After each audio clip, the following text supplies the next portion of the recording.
Hello everyone, class third, subject है आपका हिंदी व्याकरण। हिंदी व्याकरण में बच्चों आज हम आपको अनुच्छेद लेखन में आपका टॉपिक है जब मैंने चपाती बनाने में सहायता की। बच्चों, जब घर में मम्मी होती हैं तब हमें ये एहसास नहीं होता है कि मम्मी हमारा सारा काम कितनी अच्छी तरीके से करती हैं। तो इसमें बच्चों एक बच्चे की जो मन की व्यथा है उसके बारे में आपको बताया गया है कि किस तरह से जब घर से मम्मी 2 दिन के लिए भी बाहर चली जाती हैं तो उनके जाने के बाद में घर का जो हर सदस्य कितना अधिक परेशान हो जाता है ना। अभी जब तक मम्मी घर में रहती हैं आप लोगों को टाइम से रोटी, कपड़ा, बर्तन सब मिलता है, मिलता है कि नहीं बच्चों। और यदि मम्मी एक दिन के लिए भी कहीं बाहर चली जाती हैं तब आपको उनकी कमी का एहसास होता है ना बच्चों। उसी तरह से इसमें कहानी का नाम है जब मैंने चपाती बनाने में सहायता की। यानी कि इसमें एक बच्चा है, उसकी मम्मी उसकी नानी के घर चली गई, ठीक है। तो बच्चों आप लोगों के यहाँ भी जब किसी की नानी मामा के यहाँ या बुआ के यहाँ शादी होती है तो मम्मी जल्दी चली जाती हैं और यदि आप लोगों के पेपर होते हैं तो आप लोग फिर अपने पापा के साथ में जाती हो। लेकिन मम्मी के जाने के बाद में और आपके जाने तक जितने दिन का जो गैप रहता है, यानी कि उतने दिन तक आप लोगों को खाना बनाने में या काम करने में कितनी अधिक समस्या होती है वो इस अनुच्छेद के द्वारा आपको बताया गया है। चलिए, ये अनुच्छेद बहुत मनोरंजन है ना। आप लोग भी मेरे साथ में इसमें चपाती बनाने में सहायता कीजिएगा। देखिए बच्चों, जब मैंने चपाती बनाने में सहायता की, देखिए कुछ दिनों पहले मेरे मामा की शादी थी।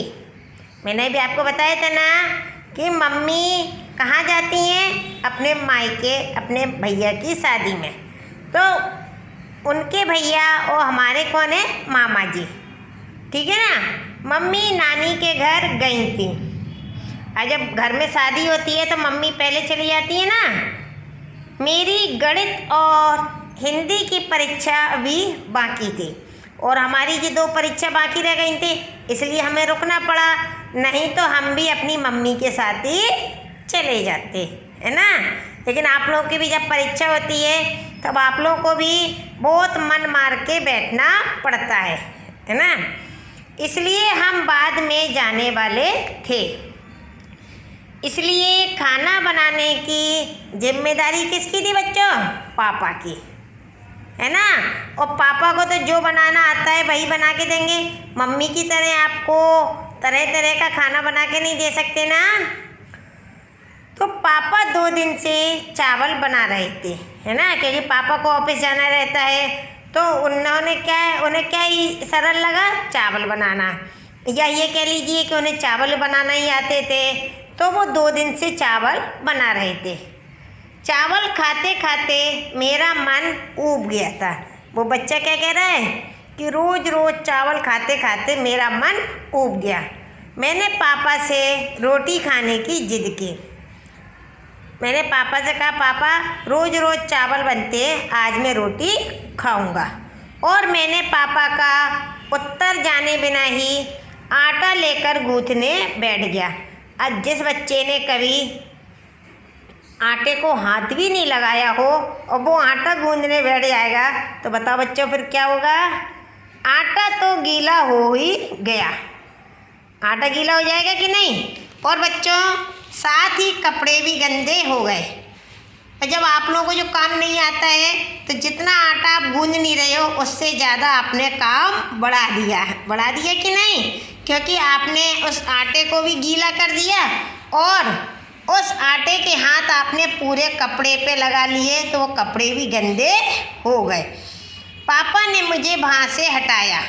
क्या करते पापा, मम्मी तो थी नहीं जो साफ सफाई कर देती, पापा ही को करनी पड़ती ना, इसलिए पापा ने आपको वहाँ से हटा दिया और फिर उसमें और आटा मिलाकर गूंद दिया है। बच्चों देखिए, मम्मी के चले जाने से आपको कितनी परेशानी हुई ना। तो यहाँ पर पापा ने फिर मुझे गुस्से में हटा दिया और उसमें थोड़ा और आटा मिलाकर गूंद लिया। देखिए कितना खुश हो रहा है आटा गूंदने से, जैसे कि ये तो आटा गूंद के रोटी बना ही लेगा, है ना। उसके बाद पापा हाथ धोने गए, मैं फिर भी नहीं माना। मैंने चकला बेलन उठाया और मम्मी की तरह चपाती बेलना शुरू कर दिया। क्या बच्चों कभी आपने मम्मी के सामने चपाती बेली है? नहीं बेली ना। बैठ जाते हैं, मम्मी खाना ले आओ, मम्मी पानी दो, ऐसी आवाज़ लगाते हैं ना। और जब मम्मी चली गई 2 दिन के लिए, फिर देखो कितनी परेशानी हुई है, पापा को ना बेटे को, दोनों को ही ना। क्यों? क्योंकि अपन मम्मी के सामने कोई काम नहीं करते हैं। यदि अपन अपनी मम्मी के सामने थोड़ा बहुत काम करते तो अपन को पीछे से भी आता है, जब अपन करते ही नहीं है तो कैसे आएगा। तो देखिए आटा भी गीला कर दिया और जब पापा ने उस आटे को सूखा आटा डाल के सही किया और चिकना करके रख दिया, मतलब सब कुछ अच्छे से रख दिया, हाथ धोने गए तो वो चला बेटा आया और चकला बेलन उठा लिया और मम्मी की तरह चपाती बेलना शुरू कर दिया। चपाती गोल बनती है ना, लेकिन उस बच्चे की चपाती कैसी बनी? पतंग। जैसे पतंग होती है ना 4 फुट की, वैसे ही उसकी चपाती बन गई। ये सब देखकर पापा परेशान हो गए। पापा को क्या हुआ, गुस्सा तो आ रहा था, लेकिन मम्मी नहीं थी तो डांट भी नहीं सकते थे, नहीं डांट सकते थे ना। और मुझे ले जाकर टीवी के सामने बैठा दिया और क्या बोले, तुम चुपचाप बैठकर अपना मनपसंद कार्टून देखो। क्या बोले? तुम चुपचाप बैठकर अपना मनपसंद कार्टून देखो। तुमने मेरी खूब सहायता की, जितनी तुमने मेरी सहायता नहीं करी उससे ज़्यादा तो मेरा काम बढ़ा दिया। इसलिए पापा परेशान हो गए, क्या करा, उसे टीवी के सामने बैठाया है और कहा कि अपना मनपसंद कार्टून देखो। उस दिन मुझे मम्मी की बहुत याद आई ना बच्चों, आप लोगों को भी याद आती होगी जब आपकी मम्मी कहीं चली जाती होंगी और आपको अपना काम करना पड़ता है और वो काम आता नहीं है तो आपको अपनी मम्मी की याद आती है ना, बताइए। तो इस बच्चे को तो चावल खाने के बाद में रोटी खाने का मन हुआ और जब उसने रोटी बनाने के लिए आटा गूंदा तो वो आटा गीला हो गया और रोटी बनाई तो वो भी पतंग बन गई। तो उससे क्या हुआ, वो परेशान हो गया और उससे अपनी मम्मी की बहुत याद आई। क्या बच्चों कैसी लगी ये कहानी? जब मैंने चपाती बनाने में सहायता की, ऐसी सहायता आप लोग नहीं करना भैया, है ना, नहीं तो आपके पापा तो आपको पनिशमेंट देंगे ना। टीवी तो चालू नहीं करके देंगे, ये तो हमें पता है, लेकिन आपको सज़ा ज़रूर मिलेगी यदि आपने रोटी बनाने में सहायता की और इतना काम लगा दिया तो, है ना।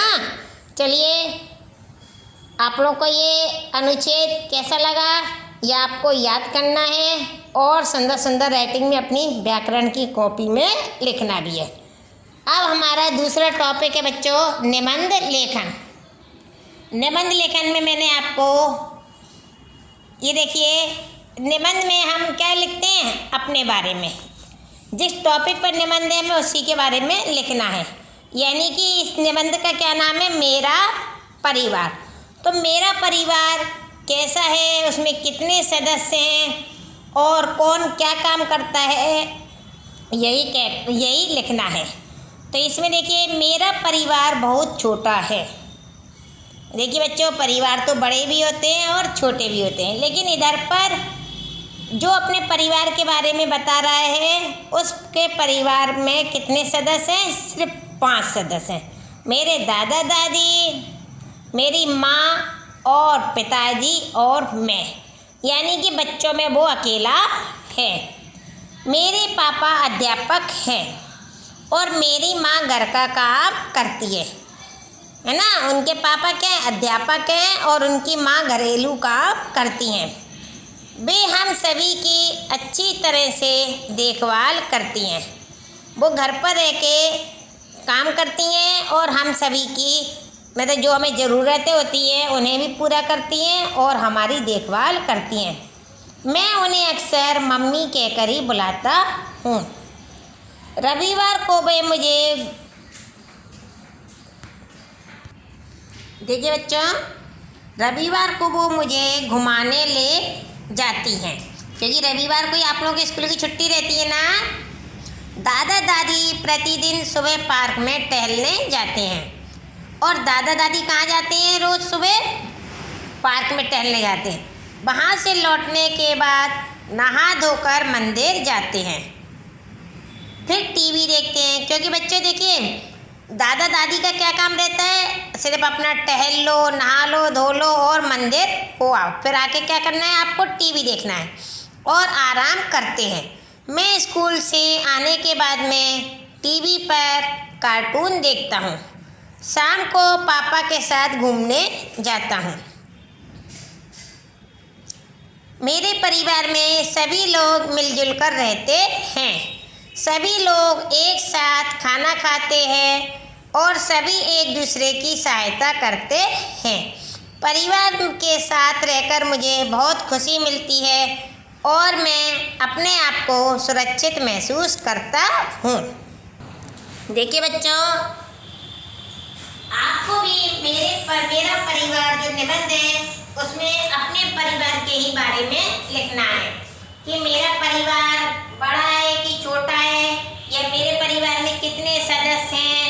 आपकी मम्मी नौकरी करती हैं या घर में ही रहती हैं, घर का काम करती हैं, है ना। और आप अपनी मम्मी को क्या कहकर बुलाते हो? आप कहीं घूमने जाते हो कि नहीं? यदि आप पार्क में खेलने जाते हो तो आप लिखिएगा कि हम शाम को पार्क में खेलने जाते हैं। हमारी दादी बाबा हैं जो प्रतिदिन मंदिर जाते हैं, है ना। तो इसमें देखिए बच्चों, परिवार का जो छोटे छोटे बच्चे होते हैं ना, उनके मस्तिष्क पे बहुत गहरा प्रभाव पड़ता है। यदि परिवार में सभी लोग मिलजुल कर रहते हैं तो बच्चे को भी मिलजुल कर रहने की आदत रहती है। लेकिन जिन परिवारों में मतलब अकेले अकेले रहते हैं, जैसे कि मम्मी भी नौकरी पर हैं, पापा भी नौकरी पर हैं और वो दोनों चले गए और बच्चा अकेला ही रहता है, तो ऐसे बच्चे क्या होते हैं, वो किसी से मिलना जुलना या अच्छे से बात करना नहीं सीख पाते। इसलिए बच्चों, परिवार का अर्थ ही होता है मिलजुल कर रहना। जब सभी लोग मिलजुल कर एक साथ रहते हैं तो एक साथ वो खाना खाते हैं और खाना खाते समय एक दूसरे से बातें भी करते हैं। परिवार के सभी सदस्य एक दूसरे की सहायता भी करते हैं।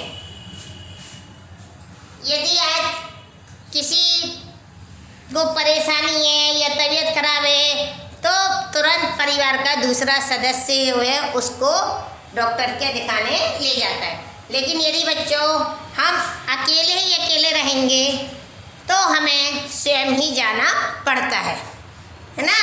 इसलिए हमें हमेशा एक साथ मिलजुल कर रहना चाहिए और हम परिवार में रहकर ही अपने आप को सुरक्षित महसूस करते हैं। तो बच्चों, आप लोगों को आज कैसा लगा? अनुच्छेद लेखन जब मैंने चपाती बनाने में सहायता की, ठीक है ना। और निबंध लेखन मेरा परिवार, ये दोनों हेडिंग डाल के आप लोगों को अपनी नोटबुक में भी नोट करना है। Okay, have a nice day, thank you.